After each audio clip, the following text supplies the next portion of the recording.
Sebuah video yang menunjukkan seorang pria disebut mengaku sebagai polisi berpangkat komisaris besar, Kombes, dan mengancam akan menembak seorang pengemudi truk di pinggir jalan tol viral di media sosial.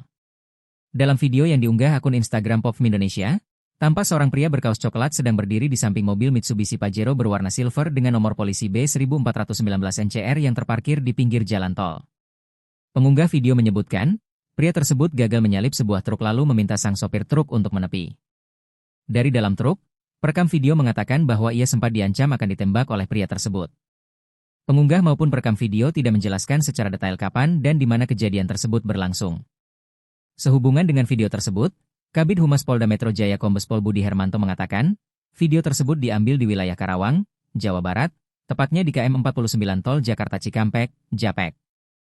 Kepala Unit PJR Cikampek, AKP Sandi Tita Nugraha, mengatakan, pihaknya akan memeriksa rekaman kamera pengawas terlebih dahulu.